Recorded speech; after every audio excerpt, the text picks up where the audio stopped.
Bonjour mes frères et sœurs, quelle joie, quel privilège de savoir que nous avons le salut en Jésus-Christ. C'est une grâce excellente, parfaite. Il n'y a rien de plus excellent que de savoir que nous avons le salut en Jésus-Christ, celui qui était envoyé par le Père, qui a déchiré le voile, afin que nous puissions être réconciliés avec le Père. Quelle grâce si merveilleuse, quelle grâce excellente, comme il est digne de louange, il a été élevé à la droite du Père. C'est lui qui intercède en notre faveur. C'est par lui que nous sommes rendus justes. C'est l'amour de Dieu, en effet, manifesté par Jésus-Christ, son Fils unique, et qui est venu en chair, qui nous donne cet accès au salut. Mais il y a une vérité aussi que nous ne devrions pas ignorer, et qui se trouve au travers des avertissements qui nous ont été transmis par les apôtres dans l'Évangile. En effet, si beaucoup de chrétiens ont autant de mal à persévérer dans la foi, souvent c'est parce que ils n'ont pas été correctement établis sur le bon fondement. En effet, qui n'a pas fait cette expérience de n'avoir pas pu arriver au bout de ce qu'il avait entrepris, et cela parce qu'il avait négligé la façon de commencer. Tout le monde a fait cette expérience-là, d'avoir mal commencé et de ne pas avoir pu terminer l'œuvre que nous avions voulu accomplir. C'est pareil pour la foi. Nous pouvons commencer, nous pouvons bien commencer, et puis nous arrêter en cours de route. C'est pour cela que Jésus-Christ dit, est-ce que lorsqu'il reviendra, est-ce qu'il trouvera encore des personnes qui ont la foi, des gens qui lui font confiance? C'est en effet une réalité. Il nous rattrape d'ailleurs tous, s'ils n'avons pas respecté correctement les directives qui ont été données au départ. C'est pour ça que le départ est important, la manière que nous entreprenons, notre salut, la manière que nous commençons, la manière que nous nous établissons en Jésus-Christ. Et dans ce cas, il y a de très grandes chances, si nous n'avons pas bien été établis, si les enseignements que nous avons reçus ne nous ont pas bien emmenés à être fondés en Jésus-Christ, nous risquons quelque part de ne pas terminer la course. Et en effet, la vie nous a montré que le départ est très important. Les expériences dans notre vie nous ont montré que lorsque nous avons mal commencé quelque chose, sans avoir respecté toutes les directives qui nous avaient été transmises, nous sommes très rarement arrivés jusqu'au bout de notre projet, non? Et Jésus-Christ a donné un exemple à ce sujet. C'est la parabole de la maison qui a été bâtie sur le roc et celle qui a été construite sur le sable. La parabole nous montre que si nous avons des difficultés à affronter l'adversité, quand l'adversité vient, c'est que notre foi n'a pas été correctement édifiée, ça a au moins été établie. En effet, si nous n'avons pas pris au sérieux tous les enseignements des apôtres, pas seulement quelques-uns qui nous arrangent, mais tous les enseignements, il y a de très grandes chances pour que nous soyons rattrapés par les avertissements qui nous ont été transmis par les apôtres. Il y a des enseignements qui nous montrent que lorsque nous témoignons à une personne, nous avons besoin de l'emmener à être établi sur le fondement des apôtres et des prophètes. Et Jésus-Christ est la pierre angulaire. Elle parle de Jésus-Christ et de Jésus-Christ venu en chair, qui a été crucifié et que Dieu a ressuscité. Et si nous ne les emmenons pas à être correctement établis sur ce fondement, il ne faudra pas s'étonner dans ce cas s'ils n'arrivent pas à persévérer. Et pour éviter cette conséquence, nous aurons besoin pour cela justement de les emmener à suivre les directives qui nous ont été transmises nous-mêmes par les apôtres. C'est par eux que nous avons été édifiés. Autrement, il y a de très grandes chances pour que lorsqu'ils vont faire face à l'adversité, qu'ils soient emportés quand elles viennent sur eux. Toutes les situations que nous rencontrons. En effet, si nous n'avons pas respecté les directives des apôtres, c'est nous, dans ce cas, qui serons tenus responsables s'ils ne persévèrent pas. C'est nous, en effet, qui leur font prendre ce risque, parce que nous avons mal dirigé, parce que nous n'avons pas édifié leur foi pour qu'elle puisse les aider à faire face à l'adversité. Et il faut savoir qu'elle se présentera obligatoirement devant eux. Et si ce n'est pas cela, si nous n'avons pas commencé bien à les instruire, à leur montrer, comme Paul disait, je ne vous ai rien caché de ce qui était utile à votre foi. Et tous, nous faisons face à l'adversité. Tous, nous faisons face aux persécutions. Tous, nous faisons face à la réalité de notre être, de notre chair, qui nous rattrape souvent, qui retombe des fois dans certaines faiblesses. Et tout cela, c'est des situations que Dieu permet pour tester notre foi. C'est cela en réalité, le baptême de feu. C'est quand nous passons par l'épreuve, comme l'or qui est éprouvé par le feu, pour enlever toute impureté en elle, pour la rendre plus pure. Et si notre foi n'est pas similaire à celle des hommes auxquels Dieu rend témoignage dans la parole de Dieu, ne soyons pas étonnés dans ce cas, si ceux à qui nous communiquons des enseignements, mais qui ne sont pas profonds, mais ne soyons pas étonnés s'ils ne persévèrent pas.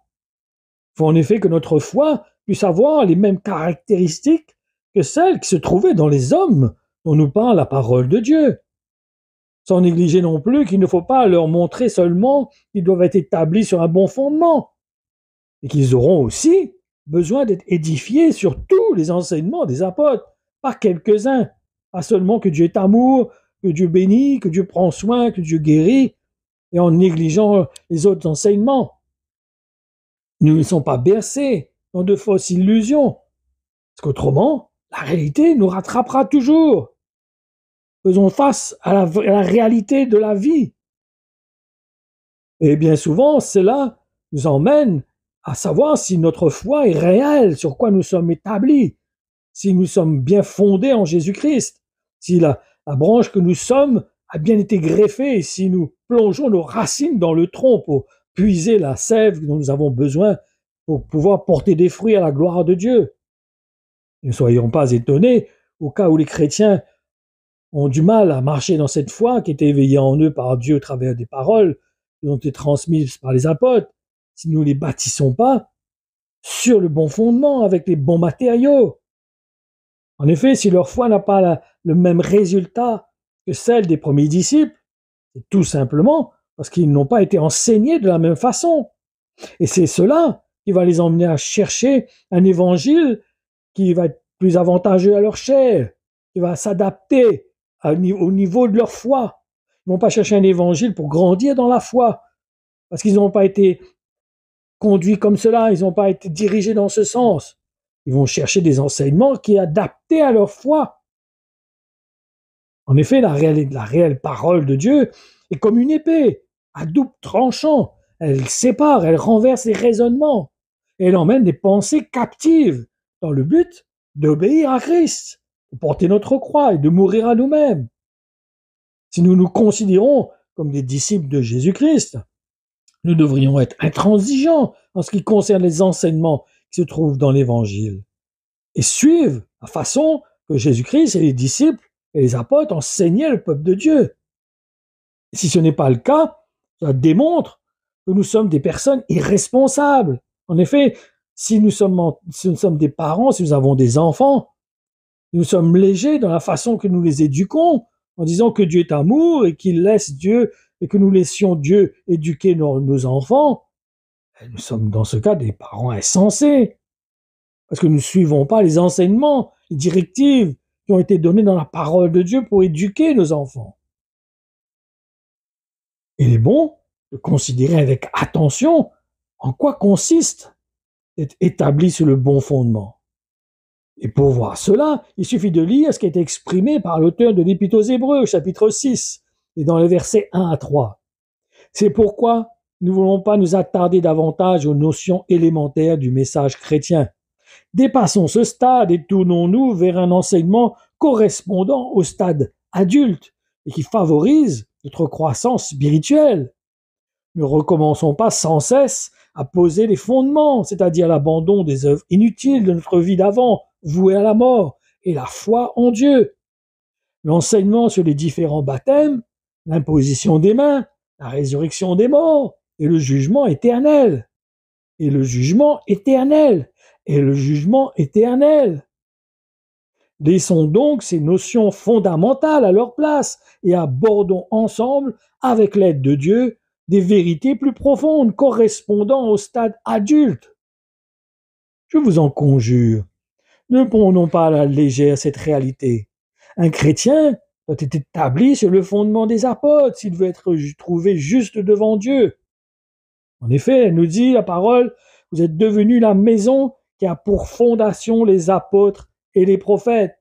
La pierre principale, c'est le Christ, Jésus lui-même. Jésus lui-même. C'est en union avec le Christ que toutes les pierres de la maison tiennent ensemble.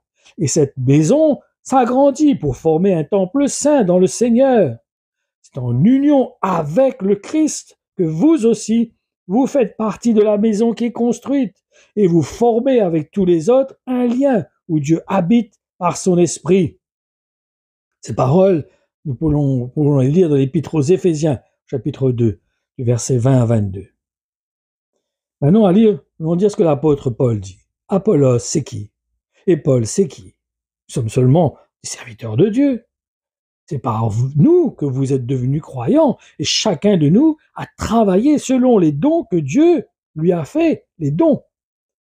Moi, j'ai planté. Apollos, lui, son don, c'était d'arroser. Mais c'est Dieu qui a fait pousser. Celui qui plante n'est rien. Celui qui arrose n'est rien. Mais celui qui fait pousser est tout. Et c'est Dieu. Entre celui qui plante et celui qui arrose, il n'y a pas de différence. Mais Dieu donne à chacun sa récompense selon son travail. Car nous travaillons ensemble au service de Dieu. Et vous êtes le champ de Dieu. Vous êtes aussi la maison de Dieu. Selon le don que Dieu m'a fait, j'ai placé les fondations comme un bon constructeur. Un autre construit dessus.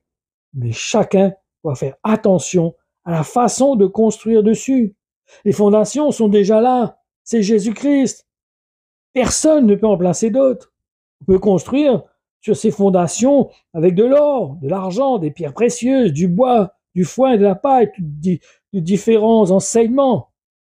Peu importe, le travail de chacun sera visible et on le connaîtra le jour du jugement. Ce jour-là, il y aura un grand feu et ce feu montrera la qualité du travail de chacun. Si quelqu'un a construit une maison qui résiste au feu, celui-là recevra une récompense. Si quelqu'un a construit une maison qui résiste au feu, celui-là recevra une récompense. Au contraire, si son travail est brûlé, il perdra tout. Lui, il sera sauvé, mais comme quelqu'un qui traverse le feu pour s'échapper. Moi, je pense que c'est la grande tribulation, mais c'est ce que je pense. Vous êtes le temple de Dieu, et l'Esprit de Dieu habite en vous. Vous ne savez donc pas cela? Si quelqu'un détruit le temple de Dieu, celui-là, Dieu le détruira. Oui, le temple de Dieu est saint, et ce temple, c'est vous. Personne ne doit se tromper sur soi-même. Si quelqu'un parmi vous se prend pour un sage, à la manière des gens de ce monde, qu'il devienne dans ce cas fou pour être trouvé vraiment sage. En effet, la sagesse des gens de ce monde est une folie pour Dieu. Pourquoi? C'est pourquoi les livres saints disent « Dieu attrape les sages au piège de leurs mensonges ». Ils disent aussi « Le Seigneur connaît les pensées des sages, il sait qu'elles ne valent rien ». Alors, personne ne doit se vanter à cause d'un être humain, car tout vous appartient. Paul, Apollos ou Pierre, le monde, la vie, la mort, le présent, l'avenir, tout vous appartient. Et vous, vous appartenez au Christ. Et le Christ appartient à Dieu. Et le Christ appartient à Dieu. Comprenez que c'est lui qui est le Rédempteur, c'est lui notre récompense, c'est lui le berger, c'est lui le bouclier, c'est lui le roc, c'est lui la pierre angulaire, c'est sur lui que nous avons besoin de bâtir notre vie. Il dit, quand il reviendra, est-ce qu'il trouvera encore des gens qui lui font confiance? Comme à Lazare, où il était attristé de voir Marie, qui n'avait pas pleinement confiance que c'était lui la résurrection et la vie, qu'il avait le pouvoir de ressusciter Lazare. Croyons qu'il peut nous ressusciter, qu'il peut nous donner la vie. Croyons qu'il a le pouvoir de nous donner la vie, de nous transmettre la vie. Cette paix incomparable qui est dans notre cœur, cette joie incomparable. Mais soyons établis, établissons ceux qui sont autour de nous, ceux que nous encourageons au travers de paroles. Encourageons à être établis en Jésus-Christ fermement et de suivre les enseignements des apôtres et des prophètes, de respecter ces directives, leurs directives, et de ne pas s'éloigner de cela. Parce que nous ne nous étonnons pas si ceux à qui nous communions l'évangile, après, soient découragés ou baissent les bras. et s'éloignent du plan de Dieu, parce qu'ils n'ont pas été fondés, on ne les a pas emmenés à être fondés en Jésus-Christ. Ils n'ont pas été cette branche qui a été greffée et qui a puisé ses racines dans la sève, dans le tronc pour puiser la sève dont elle a besoin pour porter du fruit. Car sans moi, Jésus disait, vous ne pouvez rien faire. Que réellement nous emmenons les gens à s'attacher à Jésus-Christ et à suivre les enseignements des apôtres et des prophètes. Que le Seigneur vous bénisse. Que le Seigneur nous aide par sa grâce à considérer les directives qui sont données dans l'Évangile au travers des apôtres. Que le Seigneur vous bénisse. Amen.